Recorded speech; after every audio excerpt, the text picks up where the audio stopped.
WNOV and W293CX 106.5 FM, Courier Communications, Milwaukee, but are the sole comments of the host and guest of this particular show.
WNOV 860 and W293CX 106.5 Milwaukee. Good morning, Milwaukee. Good morning on Good Friday. I hope that you all are well. This is Community Heartbeat, presented by Outreach Community Health Center. Community Heartbeat does outreach, but we are not just a show. This is a movement dedicated to bringing our community together through wellness, keeping your heart pumping with positivity. So happy Good Friday. We made it through the month of March, and a lot has been going on in March. We have been highlighting women and women's history over at Outreach Community Health Centers, but it's also National Nutrition Month. So we're going to pick up this morning talking about nutrition, talking about some issues that affect women directly, some reproductive health, reproductive justice.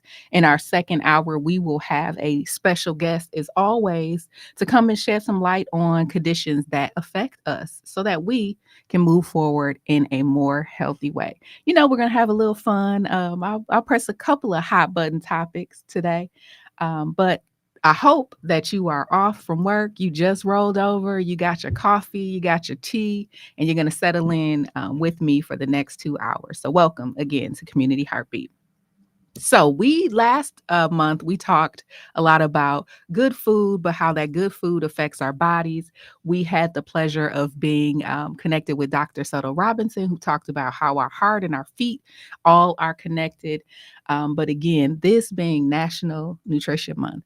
So if you've listened into a couple of programs, you've heard about my love for cheese and how my love for cheese is not maybe necessarily the healthiest thing on the planet. But over at Outreach Community Health Centers, we actually have a full diet nutritionist, registered dietitian and nutritionist. And we were featured on one of the morning television programs with some healthy recipes. So I'm curious, Milwaukee, what are your go-to recipes to stay heart healthy, to have overall wellness? What are y'all eating? What are you eating for breakfast? Make sure you give me a call, 414-444-5250. I want to know what's on your plate this morning. We're talking plate figuratively and literally. Listen, y'all, if you're watching on YouTube and we're streaming, Keon is giving me hat today. He is giving me Zapper Dan. He is giving me all of the vibes. So I'm feeling like in this funky groove. So again, I hope you'll settle in with us. Keon, let me ask you, favorite go-to meal. Is it healthy or not healthy? Favorite is healthy. Whether I can always go to it, that's a different story. What's your favorite meal?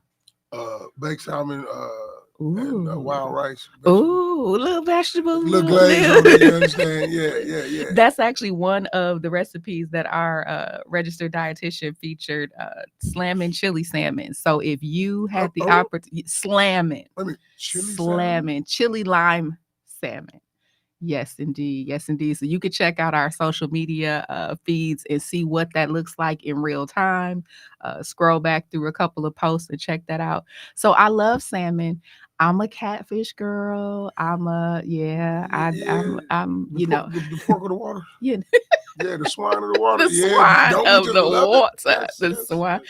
Listen, little blackened catfish, little wild rice, maybe some asparagus. Right, like asparagus, asparagus, just to keep it healthy. What is your most unhealthy meal? Listen, Milwaukee, I have a confession to make. Since we're family now, I love Five Guys. I love a Five Guys little cheeseburger all the way, no mushrooms. Okay. But again, it's not healthy. So we talked last time, Keanu, about the cauliflower steak. Would you eat a cauliflower burger? Yeah, I mean, I once. Well, listen, I've been.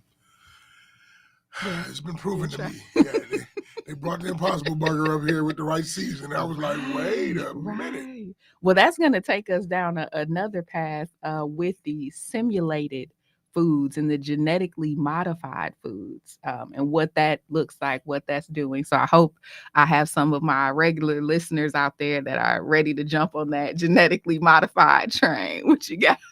So salmon is my salmon. Salmon. That's one of my favorites. But is it still healthy if I fry it?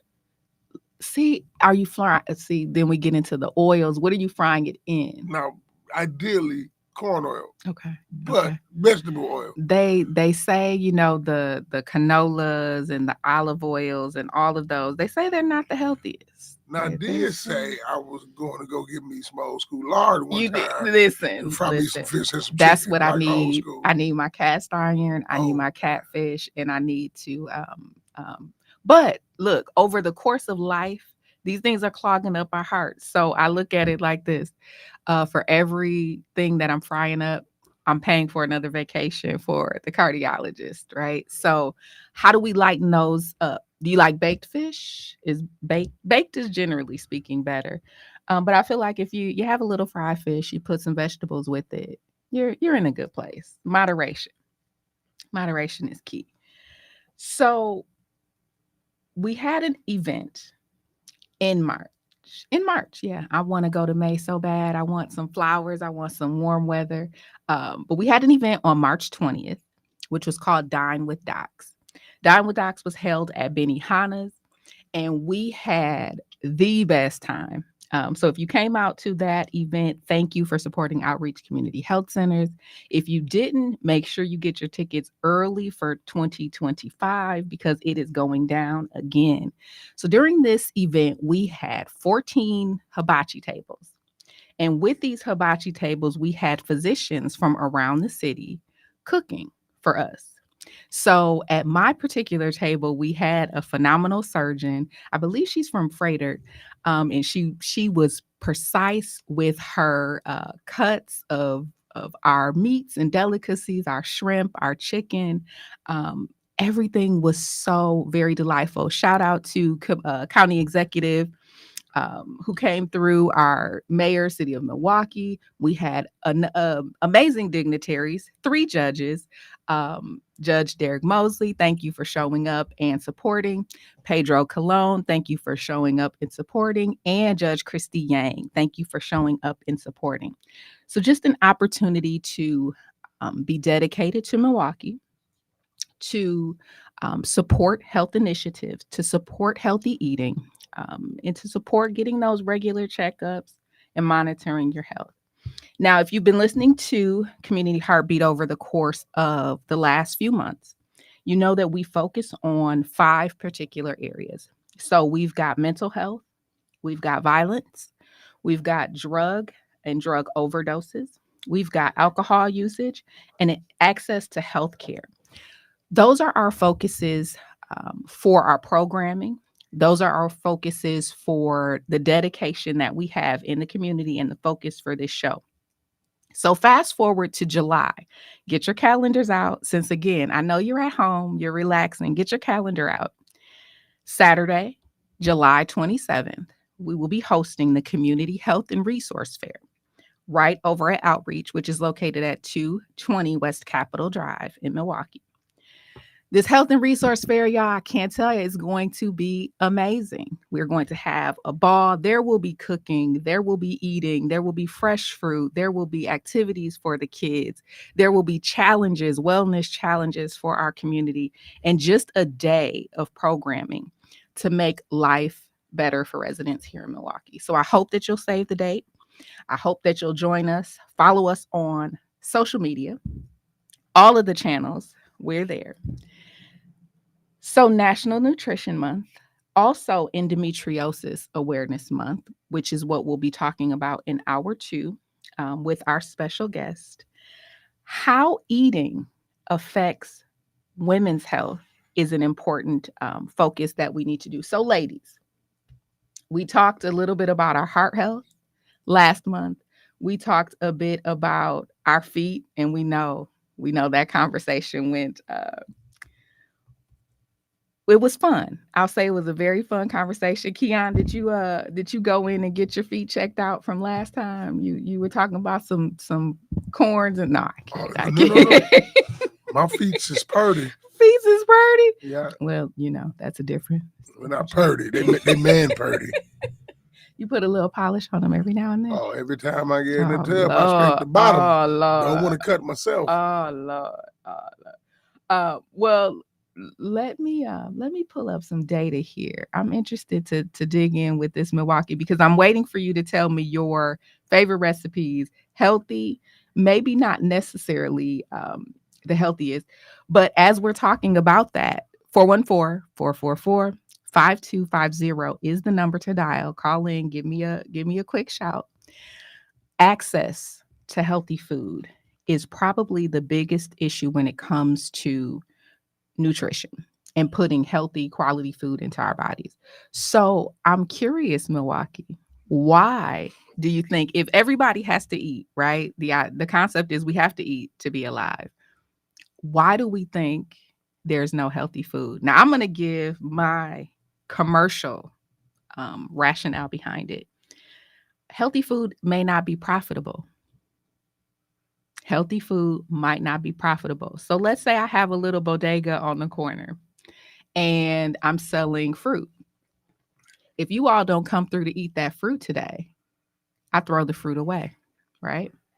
However, if I'm selling a packaged good, excuse me, I'm selling a packaged good that could sit on the shelf for 5 years, Excuse me. Listen, I'm thinking deeply about this. So if that food can sit on the counter for a year, 2 years, 5 years, that's profitable for that company, right? All right. So what does that do to our bodies for food that's been sitting there for 2, 3, 5 years? Not healthy, right? Not healthy. So I'm pulling up some numbers just so we can actually review this. Oh, we got a question. We got a question. What you got? Is that as healthy as the food from that one place with the arch that the fries don't ever get old and the burger don't ever Oh, get have moldy? mercy. Have mercy. We've seen that social media trend where they will purchase a hamburger and french fries and leave it there How about the in one you 20 didn't know years that? old. How about the one you didn't know that the kids left in the back seat under the And seat it 3 months still ago, and it looks still looks brand new? so imagine what that does to the human body. Because I do marketing and I love campaigns, Burger King ran a campaign about maybe 2 or 3 years ago where they showcased a burger and they were trying to reiterate that their food is healthy because it's natural, because it's wholesome. So they had a burger that had mold. So you can Google moldy burger, Burger King, and see what that looks like. But poor diets lead to chronic illness, which we should all know: heart disease, type 2 diabetes, obesity. Food that's higher in calories, sodium, solid fat, added sugars, refined grains, not good for us. But one of the facts that always sticks out to me is, and these are facts from the CDC, is that low income minority communities often lack convenient places that offer affordable, healthier foods. So I'm going to push on our community a little bit and say, if we want to advocate, if we want to support things that are going to make our community better, then health, food, nutrition should be a starting point. So as we are lifting our voices, raising our fists, literally, figuratively, we should also be demanding better access to food. Okay. Looking at what drives consumer demand. So I'm going to make an ask of you. And again, Milwaukee, we are here this morning talking about National Nutrition Month and how that affects women's health. So we're going to bring this full circle in just a moment. But call me, talk to me, 414-444-5250. The consumer demand for healthy food. Store owners, business owners, grocery stores, they argue that the demand isn't there in our communities. So it kind of goes a chicken and an egg situation. Do we need to be demanding these foods first before they're supplied? Or do the grocery stores, the bodegas need to supply that healthy food to us first and then we buy it? So let me ask, Keon, how many times do you walk into our apples were our last discussion? How many times do you walk into the gas station and decide today I would like an apple? Almost every day, but they're like $17 an apple. Per apple. 50 Per to apple. 75 cents, maybe $1 per banana, depending on whose store Per you go. banana. So it's not, but now the stores will say nobody's coming in for bananas. They're coming in for the chips. They're coming in for. So when did that change? When did we start eating chips? I won't name any names. When did we start eating chips and drinking sodas for breakfast? When they went down to 75 cents per soda, 2 for $1 bags of chip versus $75 an orange and $50 an apple. This is true. But however, because a friend of mine would say, "Don't say but. That negates everything you said before." Yet. But however, also, and um, if it were cheaper, would we buy it? So would you actually substitute chips for a banana? I believe so, yeah. No. Some folks No. do. I mean, now the younger folks, I think. Now the younger folks, I think, now because they've been trending on Takis for about a generation. But older folks, yeah, we would love a banana. Apple juice that's $1. So then that pushes the question, I love a good coffee in the morning, usually a coffee with some toast, with some preserves, or if I had to do some jelly, I'll do a little jelly or a pastry. Is that any better? So calorically speaking, the donut and the coffee is not really better than the chips and the juice. They are very similar. So how do we get better?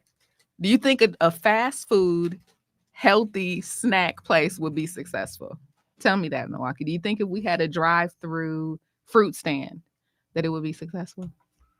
Make me think about the fruit stand that was on 41st and North when I grew up. Do we still have the watermelon man? Oh, yeah. Is that still a thing? Yeah, Mr. Baylor. Okay. On Sherman? Or is he on Green Bay?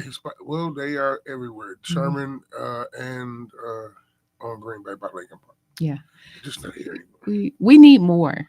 Okay, so I'm calling us out. If you are selling fresh produce, give us a shout out.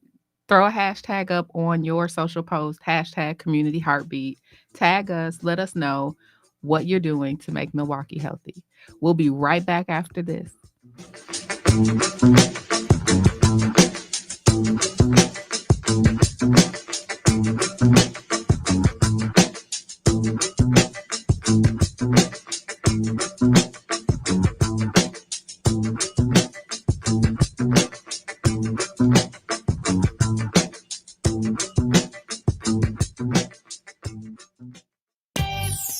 March is Women's History Month. Dr. Danita Ball was sworn in on January 6, 2023 as the 66th Sheriff of Milwaukee County. She is the first African-American female to hold the office in Wisconsin. We salute Milwaukee County Sheriff Danita Ball during Women's History Month.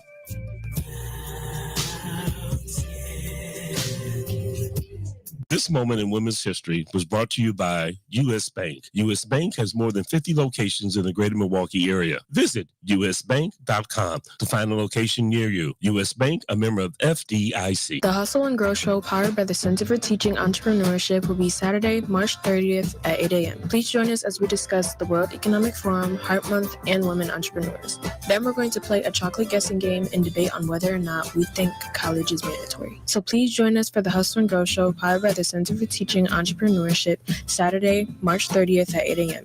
And don't forget to check out our website at www.ctemke.org. For an Allstate agent, providing protection options that fit your life is something that they take well. Personally, Allstate agents are committed to learning about your needs and helping customize protection to meet them. From bundling your home and auto insurance with ease to evaluating optional coverage, your Allstate agent can help build an insurance proposal that fits your life. And just as important as learning what you need is learning what you don't, because helping you get the coverage you want with the savings you deserve is what Allstate is all about. It's time to get coverage that's catered to you. Are you in good hands? Call Milwaukee Allstate agent Cindy Johnson at 414-445-2558. That's 414-445-2558 today for a free quote. Home, auto, renters, condo, and more. Sydney, Nancy, and Lyndon can't wait to meet you. Subject to terms and conditions and availability. Allstate Fire and Casualty Insurance Company and Allstate Property and Casualty Insurance Company and its affiliates, Northbrook, Illinois. If you're looking for mouth-watering eats and delectable treats, look no further. Eat local and visit the Sherman Phoenix today, where you can find everything from delicious organic wings and smoked barbecue to satisfyingly seasoned vegan food to sweet, buttery, made-to-order desserts. The Sherman Phoenix is also home to a day bar, serving mixed, frozen, and tropical drinks. Experience the Sherman Phoenix effect at 3536 West Fond du Lac Avenue, open Tuesday through Friday, 11 a.m. to 7 p.m. and Saturday, 10 a.m. to 7 p.m. Visit theshermanphoenix.com to learn more. Hey, Milwaukee, this is Mandela Barnes. You probably know me as the former lieutenant governor, but I'm also a proud product of Milwaukee Public Schools and a proud son of a Milwaukee Public School teacher. And that's why I'm supporting Yes for MPS. We have strong public schools, we have strong communities, we have a strong workforce, and everyone can succeed. For years, we've seen Republicans in the legislature continue to fail Milwaukee students by withholding resources that force devastating cuts to our schools. This referendum is our chance to stand up for our kids and provide them with the opportunities they deserve, and say yes to their futures when so many have told them no. If the referendum fails, consequences for our children, our parents, our educators, and for the future of our city will be dire. So let's do our part, Milwaukee. Join me in voting yes for MPS on April 2nd. Paid for by the Vote Yes for MPS committee. You're listening to WNOV 860 and W293CX 106.5 Milwaukee.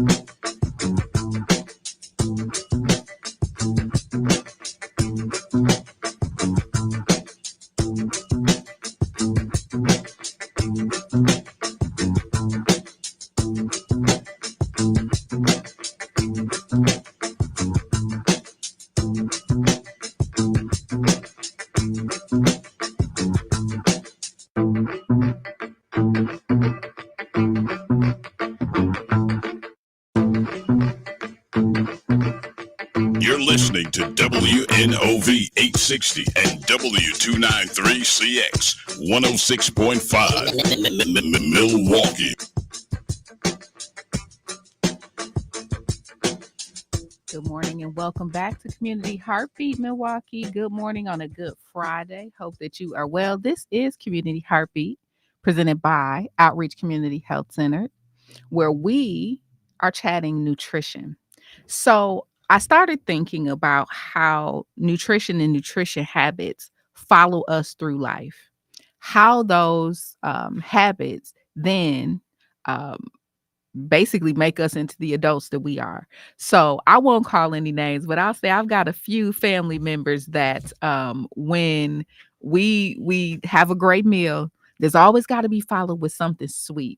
And it's usually an ice cream. And listen, I'm gonna give y'all a fact about butter pecan ice cream that I just found out a couple years back. About why I'm gonna do it, but not yet. I'm gonna do it. So you got to stay tuned to that. If you know why certain demographics eat more butter pecan ice cream, hit me at 414-444-5250. But if we start nutrition off as what we're feeding our children, we have the option for breastfeeding. We have the option of providing formula as a supplement or solely for nutrition.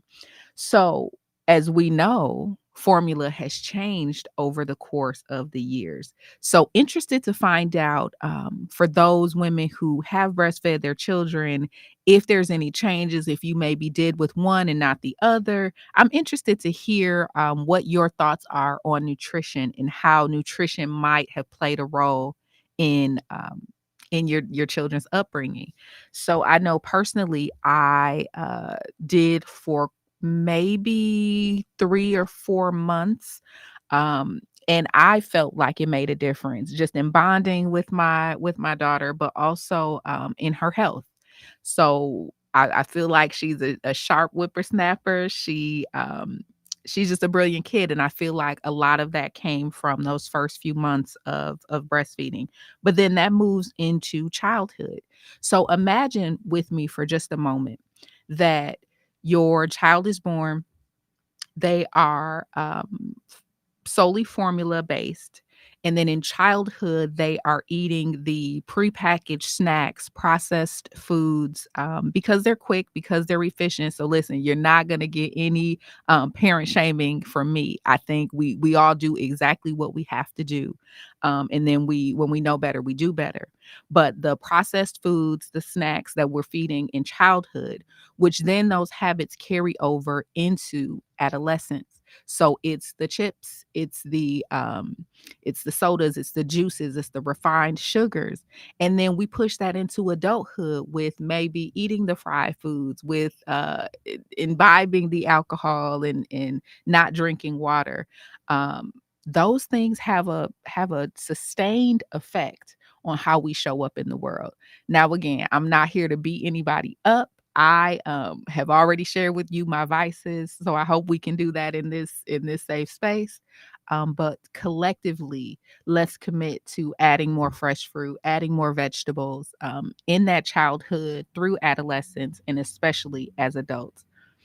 So as I'm thinking about childhood and what we're eating as children, I think about the school lunches. Now, listen, y'all. I went to MPS for the first few years of my education, and then I went to a suburban school. And immediately I saw a difference in the lunch menu. So I'm going to call out MPS. Love you, love you, love you, MPS. Thank you for all that you do to empower our students. But mock chicken leg is first and foremost not chicken. I know that y'all knew that in Milwaukee, but do you know what it's made of?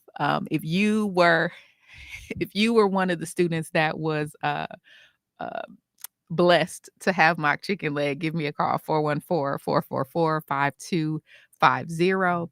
And let me know what you think it's made out of. The recipe is actually on a website if you do Google that as well. But school lunches. So we had mock chicken leg at MPS. We had just it wasn't real meat, it wasn't real cheese, it wasn't it was a school lunch.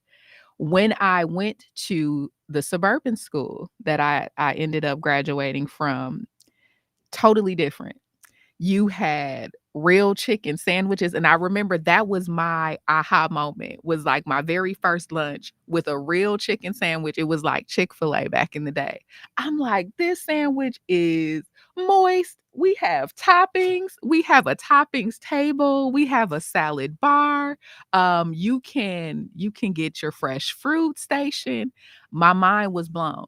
And so I'm starting to think about those inequities, right? So you have one school that has a fresh fruit and a salad bar, and one school that's serving mock chicken leg. So my question is, what happens to the brain power of your brain throughout the day? Can we be sustained on just mock chicken leg? And I can recall having the argument with my daughter early on that a Lunchable is not a meal. A Lunchable is not a meal. And to this day, my daughter will say, I fought for that. I fought to have, ma'am, you're going to need more than 3 crackers, 2 pieces of meat, and 1 slice of cheese and a cookie to get through your school, and the little juice box that they put in those as well. So what are we feeding our children? That's the big question. So we have a caller. Caller, welcome to Community Heartbeat. How are you this morning? God bless you. Same to you. Good morning. Good morning. Good morning, Kiana. Good morning, Annette.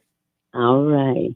I used to, I worked at MPS too, and I was we worked in the kitchen. I worked in the kitchen. We prepared the dough for the pizzas and the mock chicken legs and all that stuff. But when different schools, but certain schools, we were passionate about what we were giving the kids. So our manager for salad day, we actually baked we whatever bread was left over, because we made the bread homemade. It was literally in-house. Made in-house. And then whatever was left over, we made croutons out of it for the kids. And so they had they were spoiled, Seasoned croutons, homemade. Yes, ma'am. Oh, yes, ma'am. So do you know the secret recipe of the mock chicken leg? I don't know, and I never fed my children that. I hated them. Yeah, I felt like it was a stick with just some mushy it's a meat stuff on stick, top. right? With Yes. gravy. It's oddly shaped. Yes. My chicken leg. So my chicken leg. Yeah. Do you know if they serve that across the country, or is that a Midwest thing? I'm old. I'm old school, and we could pay 30 cents and get a whole meal, and it was good. In Denver, I'm from Denver, Colorado, and they gave us a lot of fruits and things like that on our plate. But so for 30 cents, you had to either get a sweet meal or you get a regular meal. My mother threatened us, if you go up there, I'm going to find out what you guys are eating. Okay, so and it worked, didn't it? It worked. It did, because she said, and I'm going to come in my rollers. Oh You yeah. know, Oh hello.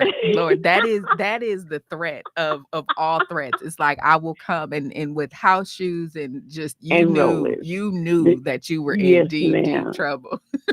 When I go to the store, when I go now these days, Mm-hmm. I do an eyeball on some of the younger shoppers' baskets, Mm-hmm. and I don't know if you do it, but I do. Okay, Mm-hmm. and I look in their baskets and I said, "There's no vegetables. I said, there's no fruit in that basket. It's chips, pizza, ice cream, popsicles." I said, "There's no nutrition in some. I'm not gonna say all. Right. Some of our younger shoppers." And I'm like, "Baby, I actually stop them. Where are the I vegetables? said, where are your vegetables? Where are your apples? Where's the milk?" Yes. And the sweet cereal is really not good. Now, they do have a cereal, Fruit Loops, that is not made with sugar. It's new, but they do have it. And it's not made with sugar. It is just like regular Fruit Loops, and they can't even tell. And it's delicious. I hear, so it's a better choice. It's a better choice. It's a better choice, and get away from the bran flakes and raisin bran, things like that. But if you go in the store, like whether it's Walmart, Aldi, I think that if we try to introduce, I said, "Oh, these vegetables are on sale. Did you see these vegetables?" I mean, I do this little con thing with my younger shoppers. "Did you know that these crisp cauliflower, you can get 5 for it?" I just go through this little game thing. Right. Look how fresh this is. You should try this. You should try this. Yeah, girl. See? And I'm just doing that grandma thing because my grandson will not eat vegetables. The only thing he eats is greens. See, and so I wonder, is it a preparation thing? Like, do you think if the food is prepared a certain way that you're more likely to eat it? If it's seasoned well or if it's cooked a certain way, does that help? You think? My daughter, she is such a good cook. He just doesn't. She didn't. She blames herself because she didn't give him enough greens, enough veggies. Elena's in Sacramento, but the little baby, like she's the one that breastfed that little baby. She eats all the fruit she can eat. She eats all the vegetables she can eat. She's 5.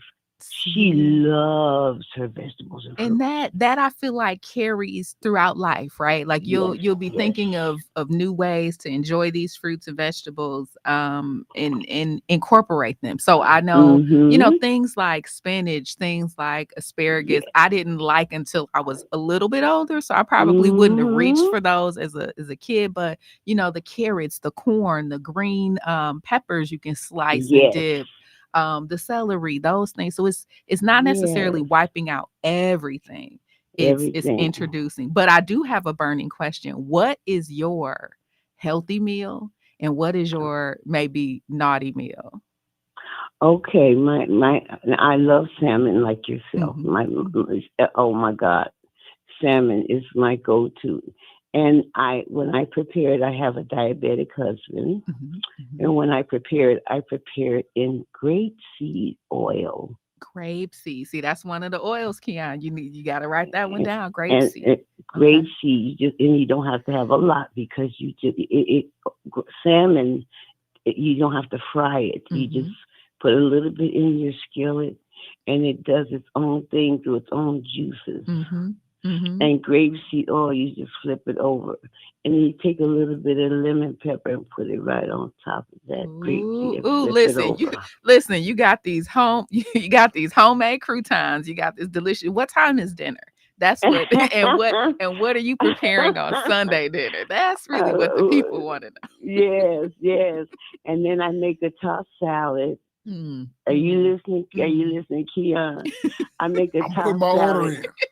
Okay. Let me know when it's ready. Okay, I will. I make a tossed salad with tomatoes and vinaigrette, any kind of vegetables you want on your salad. no starch. My doctor has me on no bread, no nothing. Mm-hmm. Mm-hmm. All the bread has to go. Any potatoes has to go. So I'm on kind of a strict diet because I got to lose some weight and things, and so Now tell I'm me, trying to fight it. do you feel better? So a lot of it isn't necessarily we're not trying to change our physical, but do you feel Right. better with those things cut out of your diet? Yes, I do. Do I cheat? Yeah, I might have one slice that week. Okay. I might have one on Friday and one on Monday, but I'm supposed to have no bread. Okay. So I do cheat. You and you know what we all do, and I think to set the expectation that we never will is just it's not realistic. It's life is to be enjoyed, and again, a lot of food is cultural, so it's more than just sharing what's on the plate. It's an experience for sure. Yes. For sure. Well, I appreciate your call. Keep listening, Milwaukee. 414-444-5250 is the number. Give me a call. Let's talk what we eat, nutrition. We'll be right back.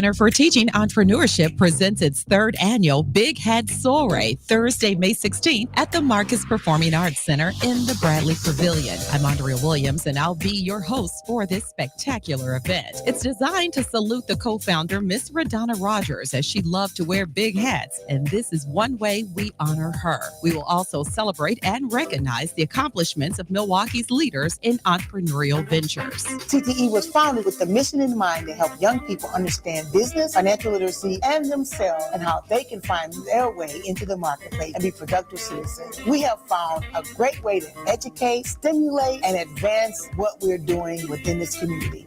So ladies, this is the time to wear your big hat, and guys, your stylish fedora. You will be treated to a delectable dinner and the sounds of Soul Sirius starting at 5:30. The program will begin at 7 with more entertainment and the awards program. Tickets are just $75. Go to Eventbrite using VHS 24 or call 414-788-8104. That's 414-788-8104. This event will kick off the spring season, so don't miss it.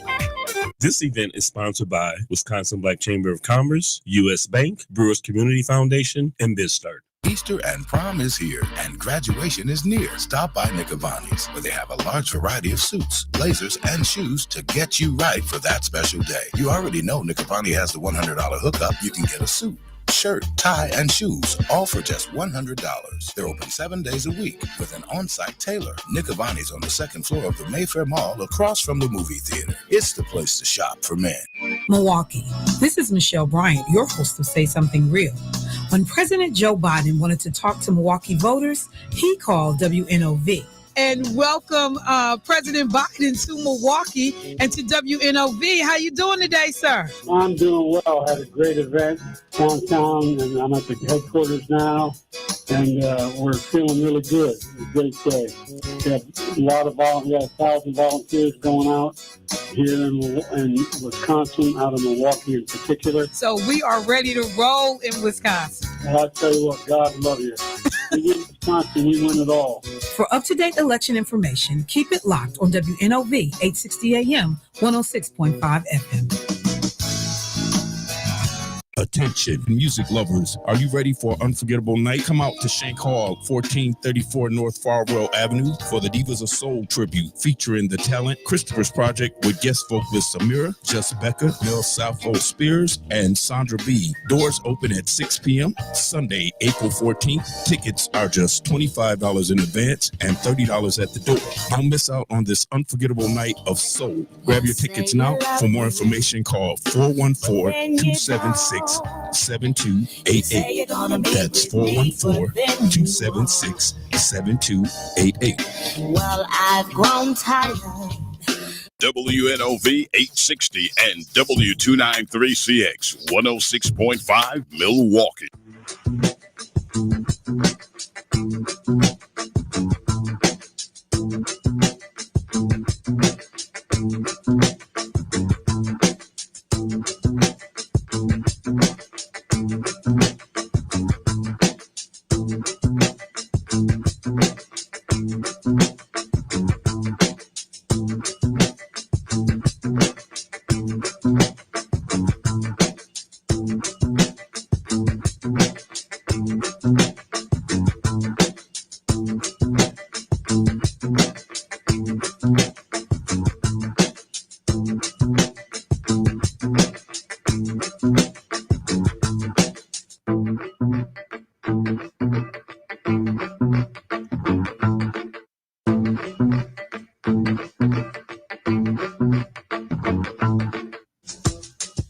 Welcome back, Milwaukee. This is Community Heartbeat, presented by Outreach Community Health Center in Milwaukee, Wisconsin, right at 220 West Capitol. And Community Heartbeat is meant to be a place of wellness, health, real conversation, positivity. So thank you to the caller who shared.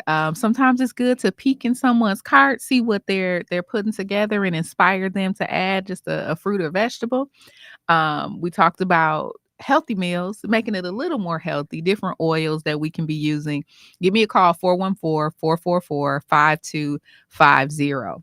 Listen, Keon is in here as a bad influence, and I like it. So let me be clear, I'm not complaining. He brought in some delicious cheese, y'all, and then busted out the crackers. Deliciousness. But you got to tell them what kind of cheese. Hook cheese. Straight from Ebenezer, Mississippi. Listen, and I told y'all that's my vibe. Rich, flavorful.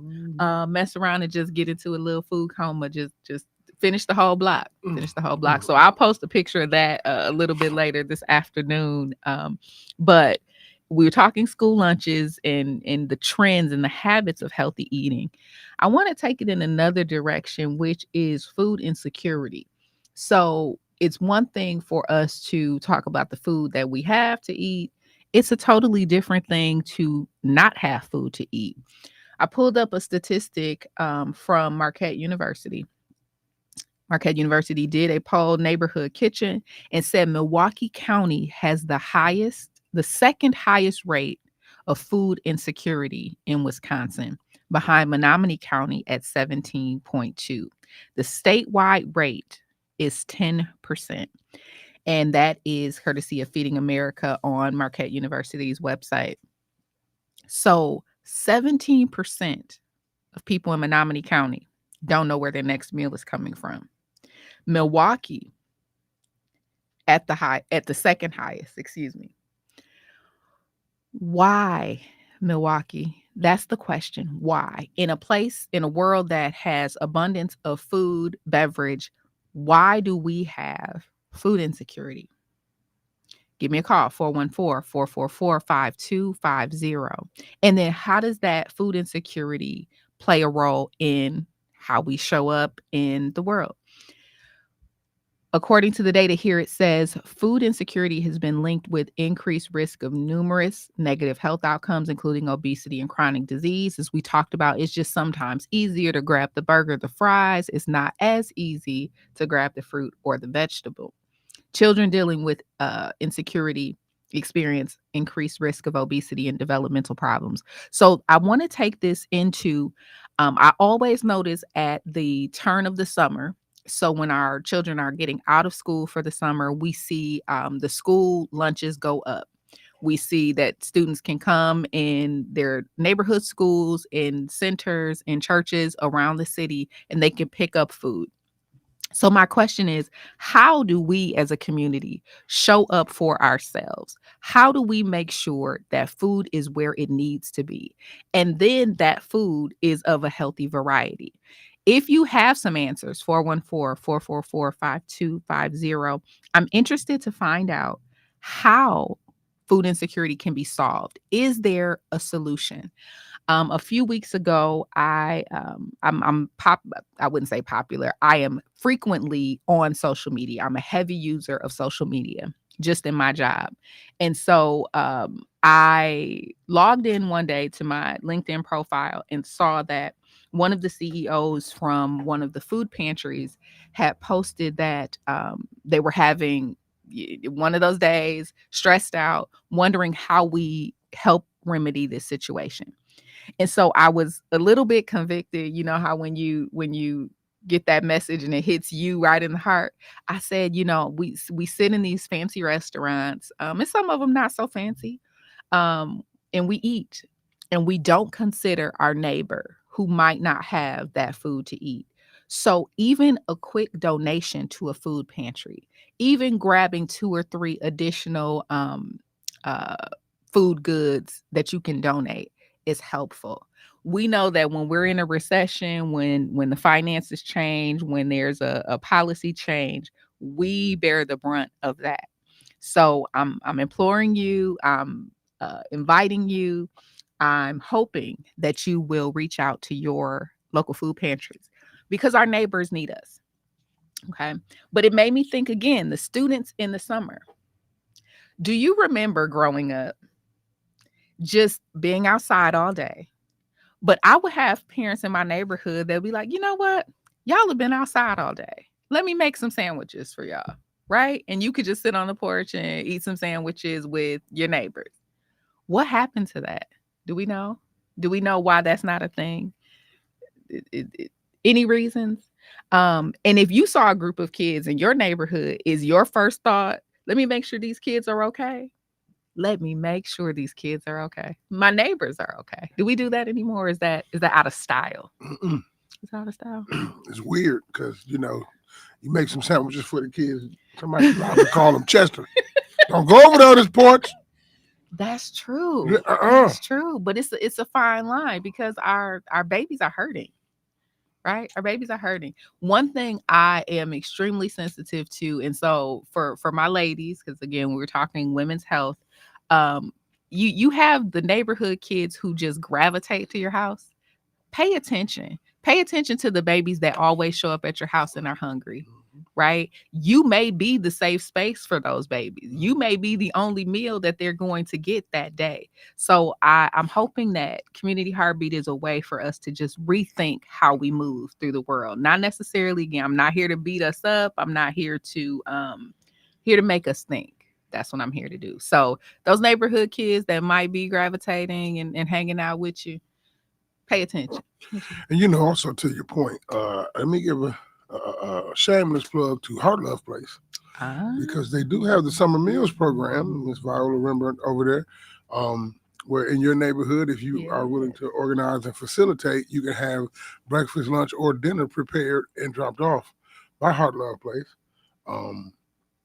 It's a scheduling matter and safe serve matter, but sometimes they're hot, sometimes they're cold. It depends on what your preference is. So if you are one of those people that actually may still make the sandwiches and prepare the food, or if you're somebody who thinks that's an idea and you got some time, you can put together volunteer. Or get some volunteers to do, bring it at 8, bring it at 12, bring it at 4, and they will do so. You got to call them over at Heart Love Place.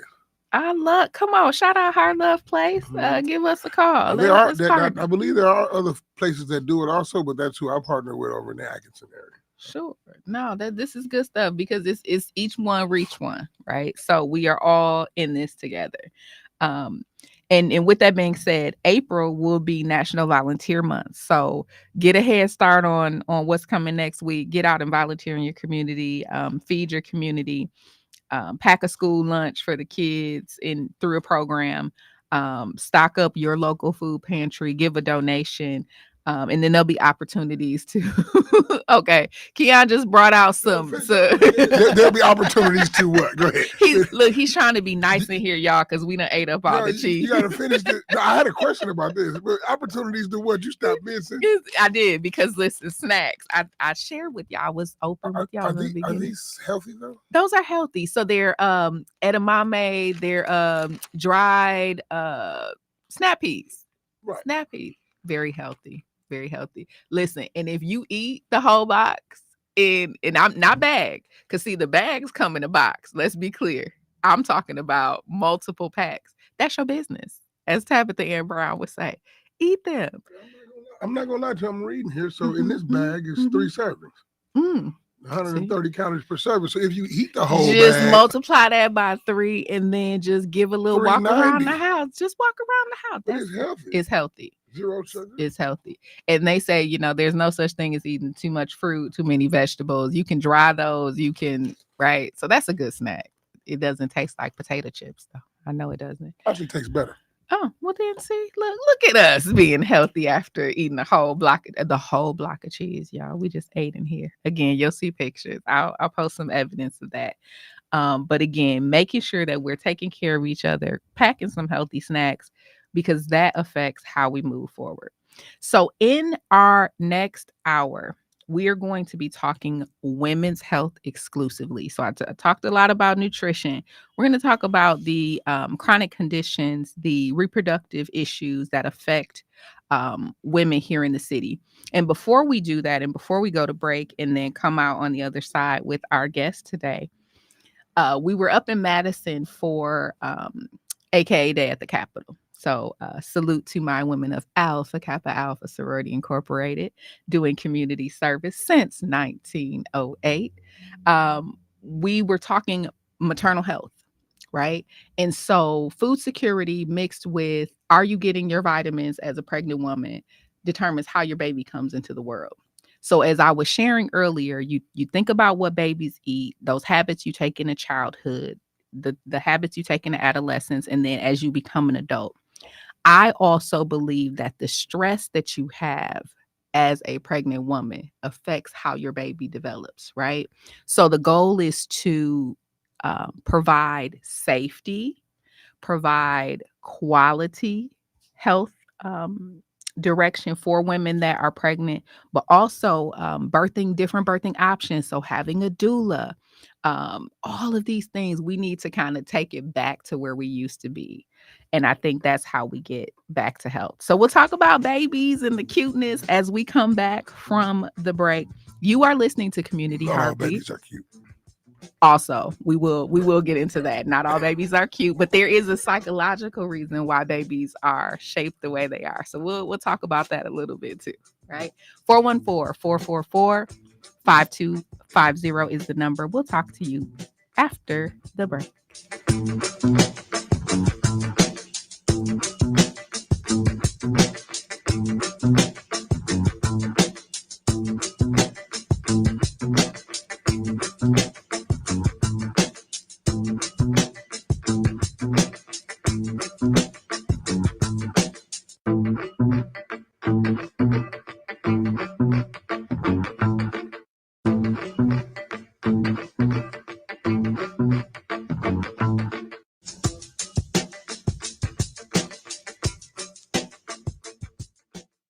Get ready, Wisconsin. The Black Child Development Institute is expanding its village statewide. Join us for an unforgettable evening of celebration and empowerment at our gala on Saturday, May 4th, 2024 at the Hilton Milwaukee City Center.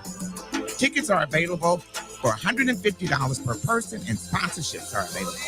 Adorn yourself in formal African attire as we celebrate this momentous occasion and the growth of our village. For more information and to purchase tickets, call 414-236-5641 or visit bcdi-wisconsin.org. That is 414-236-5641 or bcdi-wisconsin.org. Don't miss out on this unforgettable event. Together, let's build a brighter future for Wisconsin's children. Are you ready to take your self-care routine to new heights? Introducing Bird Songs, your one-stop destination for all natural body essentials. Now open at our brand new location, 7123 West Greenfield Avenue. That's 7123 West Greenfield Avenue. Come check out an extensive collection of body oils, shea butter, soaps, hydrating lotions, refreshing shower gels, and enchanting incense. For more information, please visit birdsongsonline.com. On April 2nd, Milwaukee Public Schools is asking you to vote for a permanent 30% property tax increase. At a time when Milwaukee families are feeling the pinch financially, it's the wrong time for a tax increase. Students and families deserve accountability. We need a comprehensive plan from MPS with real solutions, not just a new tax. Vote no to 30% on April 2nd. Paid for by CFC Action Fund as an in-kind contribution to Enough is Enough. Vote no. Attention, music lovers. Are you ready for an unforgettable night? Come out to Shank Hall, 1434 North Farwell Avenue for the Divas of Soul tribute featuring the talent Christopher's Project with guest vocalists Samira, Just Becker, Mel Salfo Spears, and Sandra B. Doors open at 6 p.m. Sunday, April 14th. Tickets are just $25 in advance and $30 at the door. Don't miss out on this unforgettable night of soul. Grab your tickets now. For more information, call 414-276-7288. That's 414-276-7288. Well, I've grown tired. You're listening to WNOV 860 and W293CX 106.5 Milwaukee.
Welcome back and good morning, Milwaukee. Good morning on this Good Friday.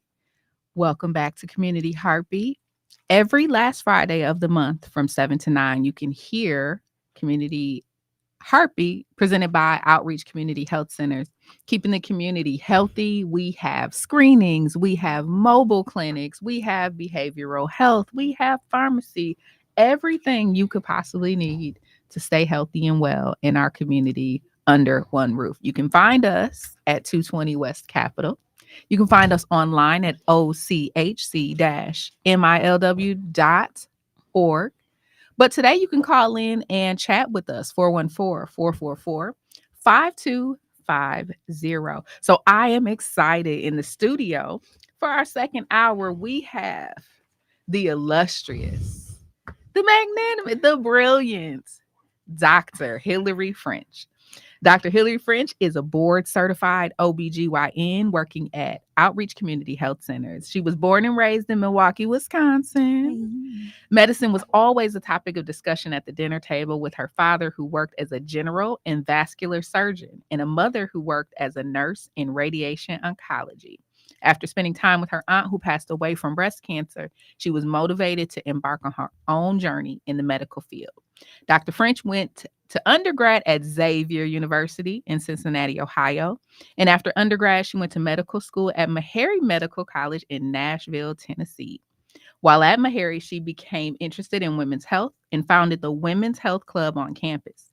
Then she completed her OBGYN training at the University of Buffalo in 2017. After working at a private practice in Ohio, Dr. French decided to move back home to be closer to family in Milwaukee. She started working at Outreach Community Health Centers in 2019. During the pandemic, she was motivated to go back to school for her master's in public health. Dr. French knew she wanted to help address the disparities seen in healthcare, especially in the city of Milwaukee.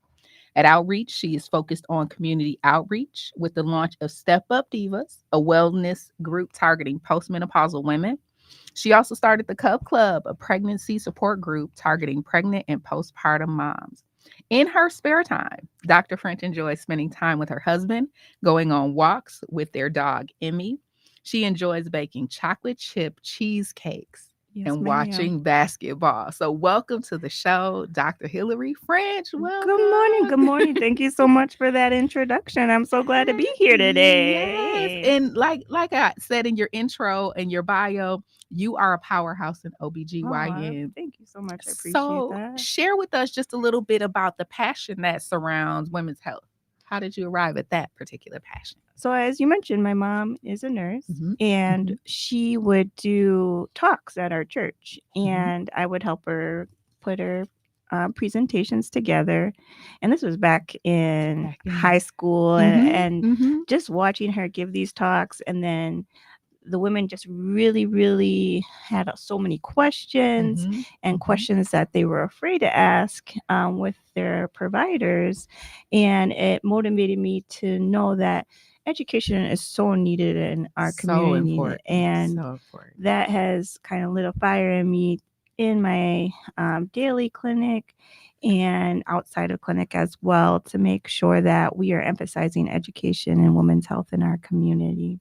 I absolutely love it. So when it comes to some health conditions, concerns that we might have as women, this is a great month to be able to focus on some of those things. So in your bio, we highlighted some of the programs that you started at Outreach, but let's kick it back to you creating the Women's Health Club on campus. So this was ingrained in you young, right? Yes, the mobilization. yes, the mobilization, definitely. I was in my second year of med school, and my good friend and I, we thought of something that was needed in the community of Nashville at the time, which was health education. So we wanted to be a connection between the services we had on campus at the time and build that bridge to the surrounding community. So we had events geared towards the community as well as the women on campus.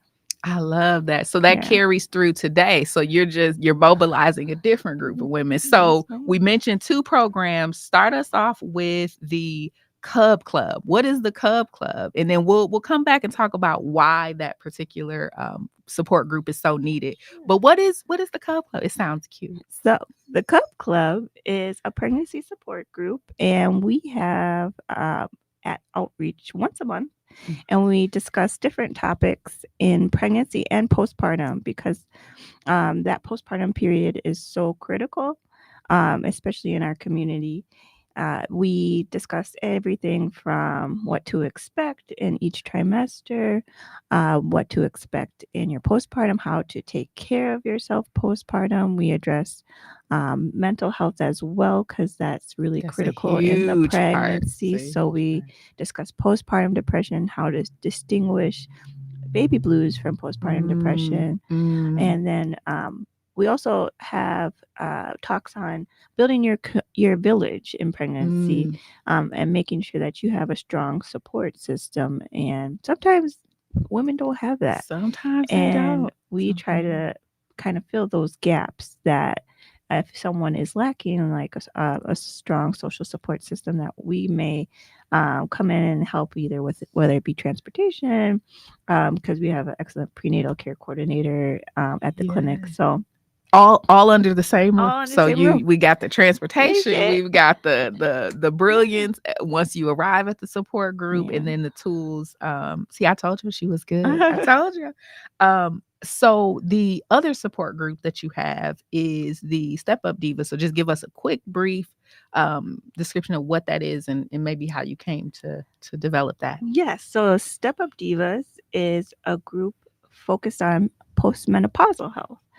It's a group sometimes that have a lot of questions when they're making this transition in their life, and then sometimes they feel alone. During my time with studying for my public health, I studied how obesity affects postmenopausal women and how it increases as we age, especially in Wisconsin. So I knew that there was a need for a group dedicated to fitness and wellness in this age group. And so we are having sessions twice a month at Outreach. One session a month focuses on education. So we'll talk about nutrition, we'll talk about what to expect in menopause. And also the second session focuses on activity. So introducing things that people haven't tried. So we've had yoga, we've had Pilates. So yesterday we were doing, we were working it out. We had our dumbbells. Because weight training is so important in menopause. So women who say, I don't want to do weights. Right, because I don't want to look, I don't want to big. bulk up. But it has a benefit. It definitely has a benefit, especially in menopause, because in menopause, we lose some of our muscle mass. And we're trying to build that. And also, lifting weights increases our metabolism, because our metabolism with the changes in hormones can slow down. And we want to kind of get that to a place where we're actually having progress. I love that. So we had our dumbbells out. Okay. And you can start too. It doesn't have to be like we're not bench pressing or anything like you that. We don't have to start at the end, right? So we had like 2 to 3 pounds of weight, because that could be a workout if you are incorporating that with like movements and everything like that, like lunges and stretches. So we had a good group yesterday. So we're excited about the Step Up Divas, and with the weather turning hopefully soon. We never know in Wisconsin. You got the you gotta have a 60s and then you got the 20s. So hopefully once the weather warms up, our group can get outside to do group walks. Listen, make sure you tag me in the group walk. And so just to add a resource for you all, if you are listening, if you're following on streaming, you can find out more about those classes and register to sign up at ochc-milw.org. So you can go to events, you can check out Step Up Divas, you can check out Cub Club, and then you can register right there for the next session. So with this being Women's History Month, we are focusing on women's health. And so we were talking about some of those nutrition things and how those patterns follow us through life. But there are some actual health conditions that affect women, especially partially because women have different parts than men. So one of those is endometriosis, and March is also Endometriosis Awareness Month. So Dr. French, tell us, what is endometriosis? What is it? How do we get it? What are some of the things we should probably know as women? So endometriosis, that is a condition that causes a chronic pain condition. So women will have pain with their periods. They'll have pain with intercourse. They might even have pain with bowel movements or even going to the bathroom. So what it is in the lining of your uterus that every woman has, there is tissue. And that tissue in women with endometriosis can be in different locations of the pelvis. So it can be on the fallopian tubes, the out there. Just out the tissue is just out there. Yes, causing havoc. But in all seriousness, it can cause debilitating pain for these women. Yes. And the origins of endometriosis, we're still studying, we're still trying to put research towards new developments in terms of actually the cause. It's thought, but not definitive, that it's caused by when we do have our periods, we have something called retrograde menstruation, where blood flow goes out our fallopian tubes and into our abdomen. Teach us, doctor. Teach us. Okay. And so it's thought that some of that blood that collects in the tissue implants and then later causes these adhesions and areas that are causing, when we do have our cycles, a tremendous amount of pain. So how is that connected to like a fibromyalgia? Is that the same, different? It is different. Some women will have both at the same time, but endometriosis is specific to the reproductive system. Okay. Is there anything that I guess starting at the beginning, are there any genetics? Is there any reason why, or are women more prone to getting endometriosis? So there are risk factors for Okay. it. So risk factors having a first degree relative. Okay. You can also, if you've like never had kids before, Mhm. that's also a risk factor for endometriosis. Low body weight, interesting enough, is a risk factor for endometriosis as well. Okay. And then, so actually, this condition is in about 10% of women. So that's what we would say its prevalence in. And how will I know I have it? So let's just say, I have some really stressful conditions when I have my cycle and I am hurting and it's more than it should be. How do I know it's not just traditional issues and not endometriosis? It's not just like, oh, okay, this is just my How do I cramps. know?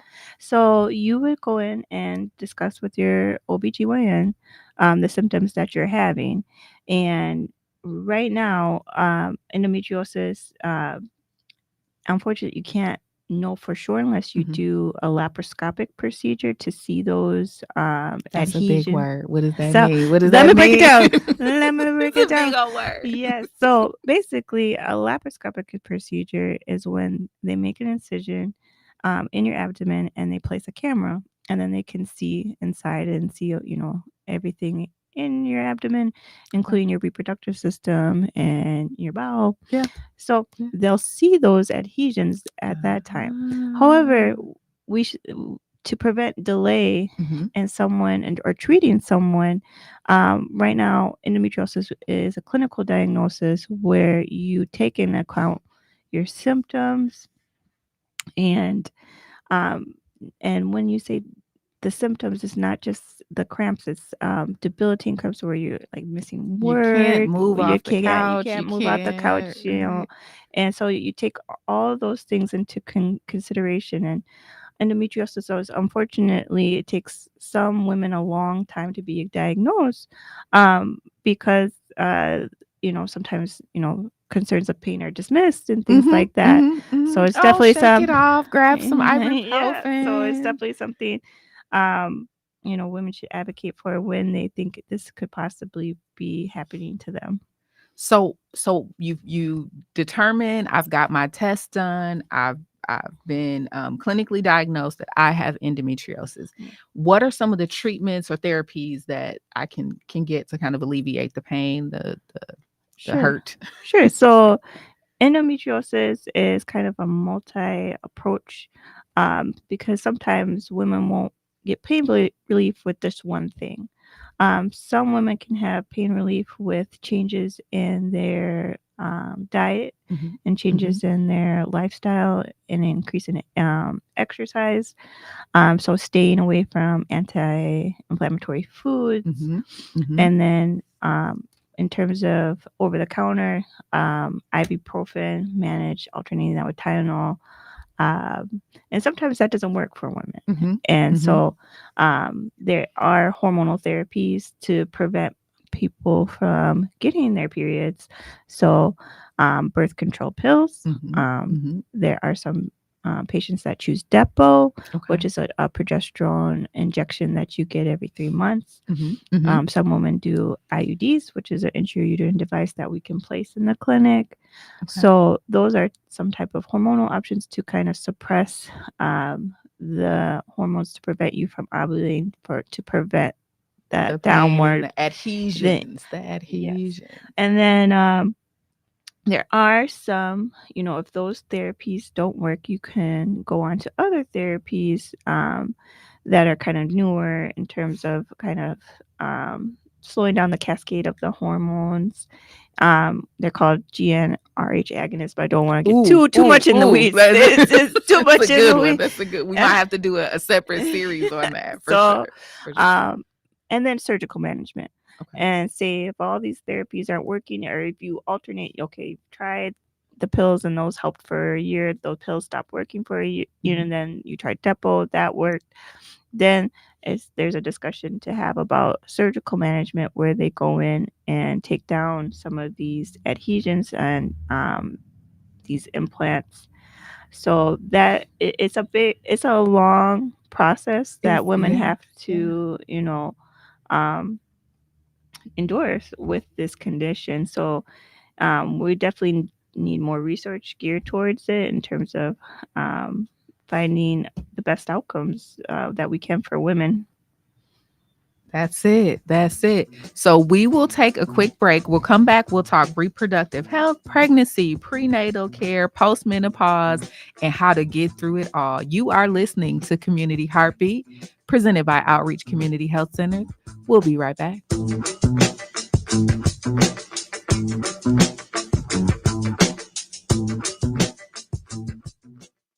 Milwaukee. We are about to enter one of the most important election seasons of our lives. 2024 is going to be pivotal.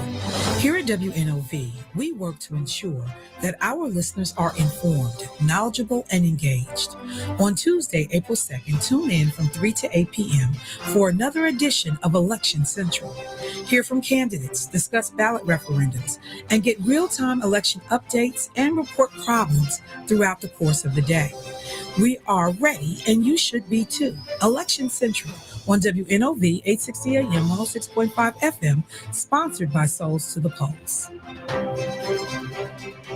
The Wisconsin Home Energy Assistance Program end of the season is approaching. Don't miss out on benefits and help with your WE energy bill. Just go to keepwarmmke.org. It's made it easy for you to schedule an appointment. You may also call 414-270-4653. Don't delay. Call us today. Again, that's 414-270-4653. Or visit us online at keepwarmmke.org. This is administered by the State of Wisconsin Home Energy Plus program. Get ready, Wisconsin.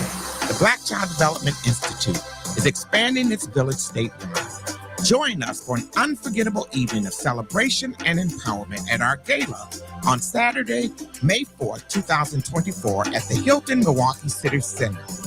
Tickets are available for $150 per person and sponsorships are available. Adorn yourself in formal African attire as we celebrate this momentous occasion and the growth of our village. For more information and to purchase tickets, call 414-236-5641 or visit bcdi-wisconsin.org. That is 414-236-5641 or bcdi-wisconsin.org. Don't miss out on this unforgettable event. Together, let's build a brighter future for Wisconsin's children. Hey, what it do? This is Quabana Anton Nixon. Catch me Tuesdays through Fridays on WNOV 860 from 3 to 5 p.m. with culture, community, and conversations. Pull up, you on the porch with Quab. That's Tuesday through Friday from 3 to 5 p.m. on the new 860 WNOV and 106.5.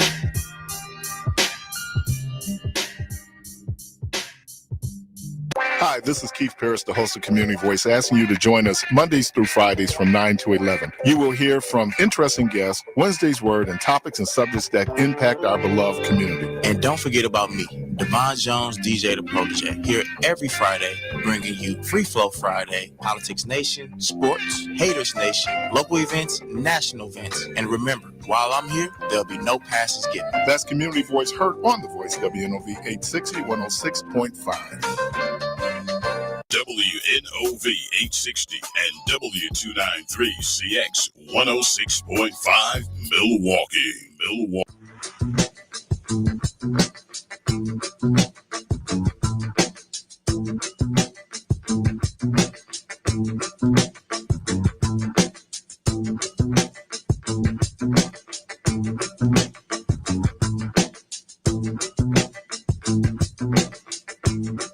Good morning, Milwaukee. Welcome back to Community Heartbeat, presented by Outreach Community Health Centers. We are chatting women's health since it is Women's History Month. In the studio, we have Dr. Hillary French, board certified OBGYN and rock star at Outreach Community Health Centers. And we've been talking about conditions that affect women's health. Endometriosis and how those, the prevalence of endometriosis in our community, and then what are some of those symptoms and treatment options. So that starts us kind of in that childhood, adolescent, and maybe preteen, or excuse me, adolescent, and then late adolescent into early adulthood, that moves us into the childbearing years, right? So as women, there are some considerations that need to be made as we are planning for children, as we have children that we need to consider. So Dr. French is here to kind of walk us through that process. If you have questions, comments, concerns, give us a call. 414-444-5250 is the number. So let's just dive into pregnancy. African American women, Hispanic women, Asian women, are there some considerations that they need to take as they're preparing for the childbearing years? So is there a process? I don't want to have kids. Here are some of the things I need to consider. So one thing to consider is pregnancy spacing. Okay. So pregnancy spacing is making sure that we allow enough time after each pregnancy for the body to go through its healing process. So something called a short interval pregnancy is a pregnancy before 18 months after delivery. Short interval pregnancy. Yep. 18 months or less, or you should have 18 months or more between children. So 18 months or more. Okay. The reason why is that there are associated more outcomes, problematic outcomes in short interval pregnancy or less than 18 months, especially less than 6 months. So what's an example of that? So preterm labor. So a woman is more likely or at risk for preterm labor in their next pregnancy if they get pregnant right away after their last child. So that brings us to contraception and the importance of having a plan. So there's definitely different options for women out there. There are long-acting reversible contraception. So something you don't have to take every day. So basically, there are options for women. And I know a lot of women, some women don't necessarily want to be on hormonal therapies either. So there are non-hormonal options such as the non-hormonal IUDs. Okay. So implantable. So that's an IUD. So that's an intrauterine device. So that goes inside the uterus. That sounds. And that's good for up to 11 years. Okay. So let me rewind and say, when you said it's important to have spacing between pregnancies, sometimes women may say, listen, I want to get my family started and I want to get it done, right? Yeah. So I'll be pregnant maybe these next 3 years. You're saying be intentional because the body has to heal itself. Yeah. And there may be more problems caused by not, and I don't think that's a consideration that we maybe make in our community, is that there are real consequences for not having that spacing. So you mentioned LARCs, long-acting reversible contraception. So immediately my mind went to, why do women have to carry that entire burden of contraception? So are there some teamwork options that we might have? There are some teamwork options. That's a discussion to have with your partner. Okay. So vasectomies, and that it's less invasive. Same day, in and out. Don't need general anesthesia. So it's definitely a consideration to have because, women do, have to consider contraception. They also so as you are the wisdom that's sharing with us, and you've dedicated your life to these issues. I'm curious. You talked about the hormones. So are there women who have more adverse effects just on hormones? So is it, guys might say contraception causes issues with, I'm trying to think of the PC way to say this, that they may not like to utilize those contraceptive devices. However, for women, it may cause a health problem. Would you say that there's some women that, hormones are just not good for them? So that's an excellent question. So there are women with medical conditions that we would steer clear of hormonal contraception. So for example, if someone has high blood pressure, you would look at different options besides the combined methods with the estrogen. They could still do like a progesterone birth control. But, if someone really does have uncontrolled high blood pressure, you kind of want to steer them towards non-hormonal options. And there's other conditions besides high blood pressure, some heart conditions as well, where you kind of want to avoid those combined birth controls as well. So it is something that you have to, everybody's different, and something that might work for your best friend might not work for you. Ooh, that's the pre. Listen, I know we love talking and kikiing with our girls about what's happening with their bodies and ours, but this is an instance where you really need to get in with your OB, your gynecologist, have those yearly exams, and really ask the questions, right? Okay, not what your bestie's doing. So with that, the reproductive years, that pushes us into, you mentioned the Cub Club and this pregnancy support group. Earlier, I mentioned that there was an advocacy day up in Madison for advocacy and advocating for women's health and maternal health. And so one of the session presenters talked about the importance of support groups. So you touched briefly on that. The Cub Club is a support group. Why do you feel it's needed, and what do you think the participants gain by joining that support group? It's needed as it's a way that the participants can ask questions that they don't necessarily have time during the visit to ask. And then they also have that support of that group environment. And it just kind of, you can see even when we do hold the groups, I had that same question, or I was too scared to ask that. So the dynamic between the women is really important. And sometimes I don't need to say anything at all. I You just just facilitate, right? Facilitate because some of the women, will be their first baby, and some will be their fourth baby, and they're like, "Well, let me tell you what happened to me," and things like that. So you don't necessarily get that just on your own. And so it's the group, it's the love. group, It's the love you get from and the group. there is something called centering where pregnant women will get their prenatal care in a group, and it has shown to improve pregnancy knowledge. So that is something that we're trying to work off that group environment in the Cub Club. They not only are able to receive this education, because they can use that when they go into labor and delivery and advocate for themselves, be like, I've heard about this, can you tell me more about this? Because some of that world can be really overwhelming. Yes, and lots of information. And if it's the first time you're hearing about it, you kind of might be at a standstill to not know necessarily what questions to ask. So I totally agree. It's like information overload. That's why I think, especially in the Google generation, where you could just get online and fall down a rabbit hole.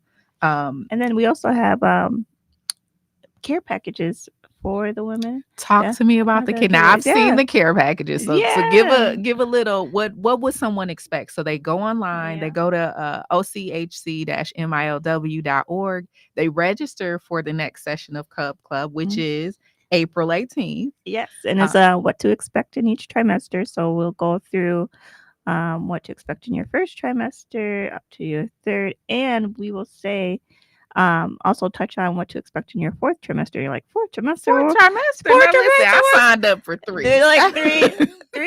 Is it 3 or 4? I signed up for 3. What is the fourth trimester? So the fourth trimester is actually the postpartum period. Okay. And it's very critical because when you're talking about maternal morbidity and maternal mortality, most deaths that occur pregnancy related happen postpartum. Say that again for me, Dr. French. Yes. So after we deliver, that's when the most pregnancy related deaths occur, is in that postpartum period. What's happening with the body during that time? So, there is, the fluctuations that we have in our hormones, but in terms of dangerous situations that you can have causes and changes in your blood pressure. Okay. So you can have, I know people have heard of preeclampsia, and preeclampsia is just not something that can develop in pregnancy. So for those who don't know, preeclampsia is a high blood pressure condition. Okay. And women will get headaches, dizziness. They'll have sometimes pain in their right upper side, and also their blood pressures will be elevated. Okay. And that condition can occur within a month of after delivery. Are there any so if we had to marry the nutrition and the diet with postpartum, are there any foods that women, just generally speaking, should be staying away from? You know, like the old wives' tales and the grandmas will come around when you announce that you're pregnant and say, you know, you shouldn't eat this, and you know, don't eat white fruit, and don't eat I don't know, don't eat star-shaped cinnamon, right? They come with these old wives' tales. But are there, from your expert opinion, are there food groups that women should stay away from in postpartum? Not necessarily, like in terms of like, so like it wouldn't be like there's a food that causes like don't eat white fruit causes not preeclampsia. like I wouldn't say that. I mean, you could always avoid, you know, high foods with high sodium, salt content, because that, you know, can affect, you know, your blood pressure, but it's not going to necessarily have a great impact. But I would definitely recommend is to make sure that you're drinking enough water, especially if you're breastfeeding, because you at least need like 60 ounces a day. And then also making sure that you're still taking your prenatal vitamin, because all of those things are still good, especially because your schedule is, you know, here and there, and you might not up late, up late, you're forgetting to early. eat. But you want to definitely focus on like still the, you know, green leafy vegetables, spinach, kale, things also with iron, because you just delivered a baby and you might have had some blood loss, so you want to make sure to eat things high in iron. So that can, you know, broccoli actually has a lot of iron. I like and broccoli. Some people automatically think steak liver, you know, things like that. Yes. But there are plant based sources for iron: apricots, raisins. So those are kind of my go-to for women who are postpartum. So you've got the education, you have goodies to give away for the women. And then this particular cycle, you're talking what to expect in the first trimester. You do still have spots open for that session, right? Yes, we still have spots. So visit the website and sign up. Visit the website, sign up. Yes. And then you get to meet Dr. French in person. She's phenomenal. I'm telling you, I wouldn't steer you wrong. So the childbearing years is one side of the equation. We go through adulthood and we're coming out on the other side with menopause. What is menopause? So menopause is when a woman reaches that time in her life where she's no longer producing eggs. And we can't call it party time. we can. Let's not call it party time. So, you know, for that is clinically, like, people in my menopause or perimenopause. So a woman is considered to be menopausal if it's been 12 months since she's had a menstrual cycle. Okay. So after 12 months and there's no menstrual cycle, she would be considered menopausal. Okay. Perimenopause is that time leading up to menopause. So women will have irregular cycles. So they'll go like every 2 to 3 months without a cycle. They might think, oh, it's gone. And then it comes back. And then it's surprise, you know, which could be really frustrating for women. And then women will develop what we call vasomotor symptoms. So those are like, that is like the hot flashes. Oh, Lord. The hot flashes. Can we spend a moment just on the hot flashes? Hot flashes. Why does it feel like my skin is boiling off? Why is there so they something think medical what they with that? think is like when we go into this time period, our estrogen levels decrease, and they think it has an effect on our thermoregulation, or how our body controls its temperature. And so all the good things. So then when I get to the pearly gates, I will be asking the good about Lord, this what was that thermoregulation, about this. What exactly did that achieve? Can we go back? Can we have a do-over on that one, please? What did we do to deserve that? But no, you were saying it's the thermoregulation. There's a scientific component behind it. Yeah. Are there any remedies, treatments, therapies to kind of get through that process? So there are therapies, and it's definitely something that you should go in to talk with your OBGYN about, because each kind of remedy has positives and then it has negatives. So there is hormone replacement therapy, which is taking estrogen either like in pill form or doing a patch, or even now they have vaginal rings, and they even have vaginal estrogen, because apart from the hot flashes, women can have irritability, can have vaginal dryness, all those things, which can, for a lot of women, affect life. So the hormone replacement therapy is basically giving that back in a smaller dose. There are risk factors, though, and that's why it's important to go to your OBGYN and kind of talk it over, because if you're increased risk for having a blood clot, that would be something, say like you have really high blood pressure, that would be something that we would avoid.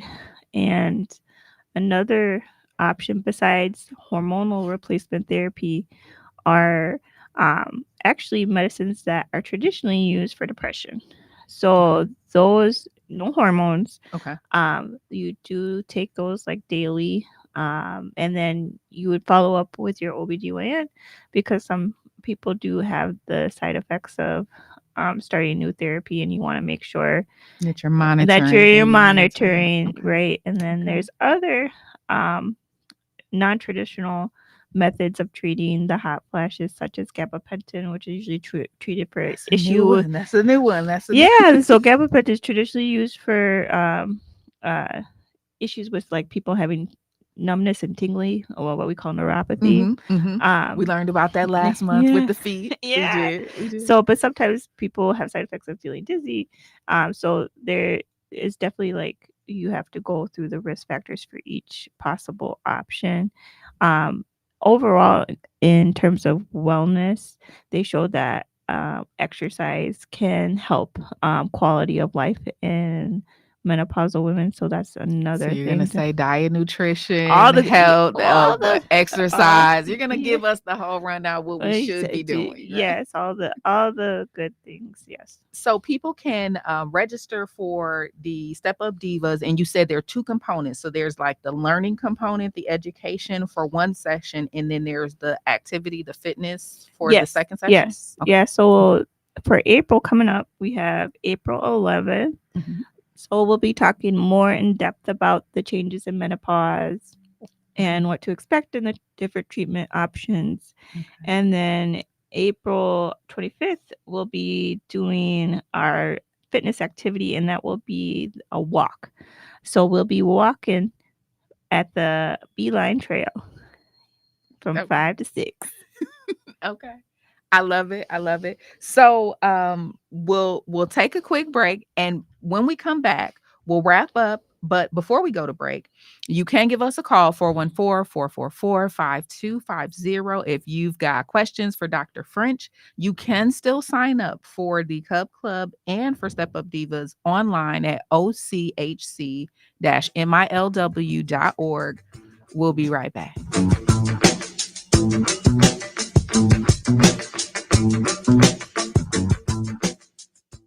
Increase in taxes while families are paying more for everything from gas to groceries is wrong. Milwaukee voters should oppose increase in property taxes by nearly 30% in order to provide increased funding yet again to Milwaukee Public Schools. They've already wasted nearly $1 billion in new taxpayer funding, and now they want more?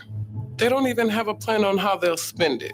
Enough is enough. Milwaukee voters should just say no. Paid for by Enough is Enough. Vote no. Hey, Milwaukee, this is Mandela Barnes. You probably know me as the former lieutenant governor, but I'm also a proud product of Milwaukee Public Schools and a proud son of a Milwaukee Public School teacher. And that's why I'm supporting Yes for MPS.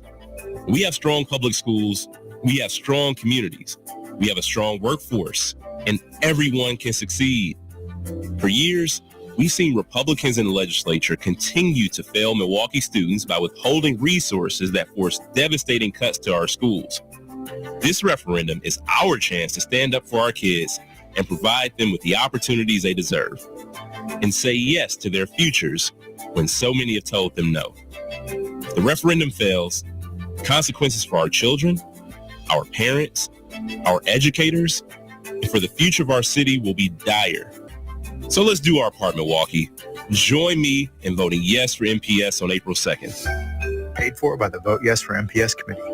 At Carlsley Funeral Home, we understand that making your own funeral arrangements in advance seems overwhelming. But imagine how stressed your loved ones will be without knowing your final wishes. Let a family advisor guide you through your burial, cremation, or funeral options. Prepay at today's prices to protect your family from unnecessary pressure and expense. For a free planning guide, visit CrowsleyFuneralHome.com or call 414-326-4192. Carter's Creations, when quality and service matters. For any occasion, sometimes you just want to send a floral arrangement for a get well, anniversary, birthday, or I messed up, or just because.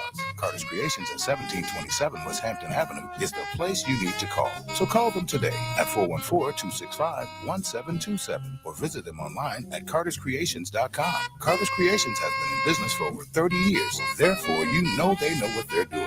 They also specialize in funerals as well. So when you need that special floral arrangement, think of Carter's Creations, when quality and service matter. Looking for the perfect spot to unwind and hang out with your friends? Well, come visit Brownstone Social Lounge, located at 524 North Water Street, Milwaukee's premier downtown social lounge. For good vibes, great music, and delicious food, be sure to try our amazing wings and drink specials during our all-day happy hour on Tuesdays and Wednesdays. And that's not all. You can also enjoy happy hour from Thursday to Sunday from 4 p.m. until 7 p.m. For more information, please call 414-204-0103. Brownstone Social Lounge. WNOV 860 and W293CX 106.5 Milwaukee.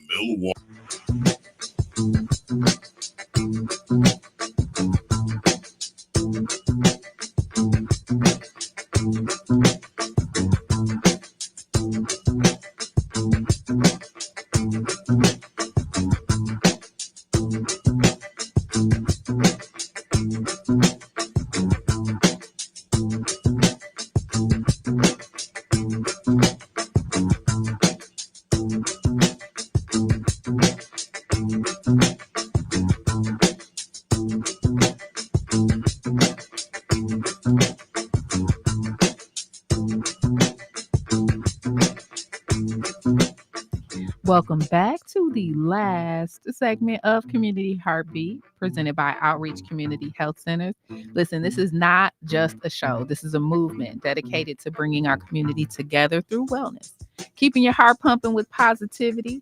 Today in the studio, we have Dr. Hillary French, board certified OBGYN, working at Outreach Community Health Centers. And listen, y'all, she shared knowledge, she shared the support groups, but Dr. French is also accepting new patients. So you can call 414-727-6320. That is 414-727-6320 to find out how you can become a patient. So across the spectrum of care, if it's pre, post, partum, if it's prenatal, that's where I was going. If it's prenatal, postpartum, anywhere in that spectrum, all the way through women's adult health, right on into menopause, she's got you covered. I read her credentials. So again, she is top notch and really concerned about the health and wellness. So you finished, in addition to being a doctor, in addition to being board certified, in addition to all that, you just decided to go on and get a master's in public health. What sparked that, and how are you using that in the community? So I decided to go back in 2020 during the pandemic. I just felt at that time there's so much going on in the world, and only a certain amount of what we were doing was in the clinic. And health is so much more what you eat, where you're exercising, what your living situation is. Yes. And I Yes. felt like I needed to go back and make sure that I had the tools I need to make sure that my patients were fully supported in the community, because that's where health starts. And so that was part of my reason for going back and addressing the disparities and racial disparities seen in medicine and seen especially in women's health. See, so just, degreed up and focused on the community, which is what I love. Again, the intentionality. So I'm positive that over the course of your education, you studied these different disparities. Talk to us just briefly about some of those disparities that may be showing up in pregnancy that affect different populations differently. So Black women are actually 2 to 3 times more likely to have a pregnancy-related death than white women, and that number actually increases to 5 times in the state of Wisconsin. Have mercy. So, Have mercy. and when you take away like socioeconomic factors, that number is still the same. Wow. So money can't buy you out of that. No. Okay. No. So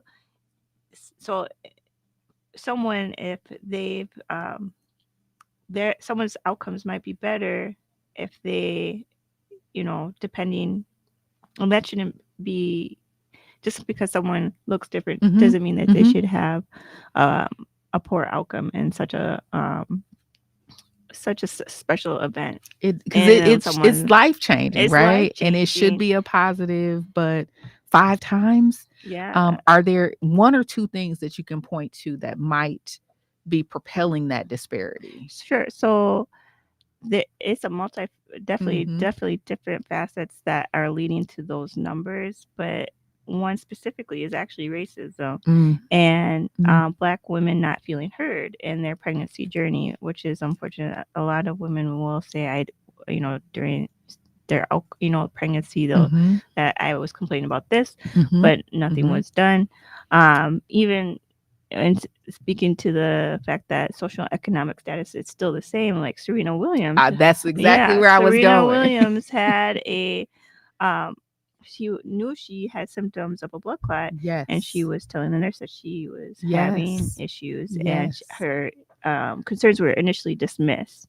So this is at the top elite athlete. She's got the money. Yeah. She's telling her healthcare provider something is wrong and not getting through.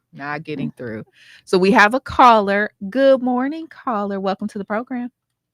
Good morning. This is Annette again. Good morning. I just had to call in for this topic.